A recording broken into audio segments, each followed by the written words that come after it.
السلام علیکم ملګرو، زه تاسو ته یو قصه په پښتو کې ویل غواړم. دا قصه ډیره خوندوره او سبق آموز قصه ده. نو راځئ چې دا قصه شروع کړو. بادشاه او جوله. رابرټ بروس په یو زمانه کې په سکاټلینډ حکومت کولو. یو ځل هغه د انګریزانو د لاسه شکست وخوړ، نو هغه د خپل ځان بچ کولو دپاره وتښتېدو. دښمن د هغه تعقیب کولو، یعنی دښمن په هغه پسې لګېدلی و. نو هغه لاړو او په یو غار کې پټ شو. کله چې هغه هلته پروت و، نو هغه یو جولا ولیدو چې خپلې جالې ته یې د ختلو کوشش کاو، ځکه چې هغه د خپلې جالې نه راتاو شوی و.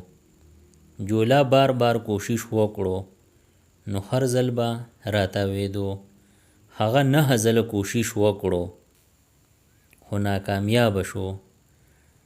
بادشاه د ځان سره سوچ وکړو چې دی به اوس ښار ومني، خو جولا یو ځل بیا کوشش وکړو. دې ځل له هغه کامیاب شو او خپلې جالې ته وختو. کله چې بادشاه دا منظر ولیدو، نو هغه ته یو نوی امید میلاو شو. بادشاه د ځان سره وویل، که دا وړوکې حشرات په بار بار کوشش کولو کامیابېدلی شي، نو زه ولې نشم کامیابېدی؟ دا سوچ یې وکړو او د غار نه راووت. خپل منتشر ملګري راغونډ کړل او یو مضبوط پوځ یې تیار کړو او په انګریزانو یې حمله وکړه.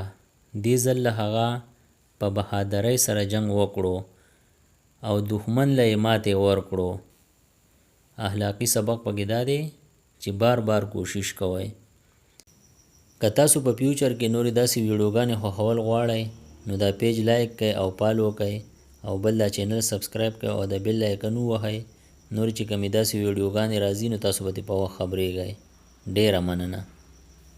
د دې نورو ویډیوګانو نه ځان خبرولو دپاره دا چینل PE سبسکرایب کړئ او د بیل آیکن آل نوټیفیکیشن کلیک کړئ. نور چې کومې ویډیوګانې راځي، نو تاسو به ترې په وخت خبرېږئ.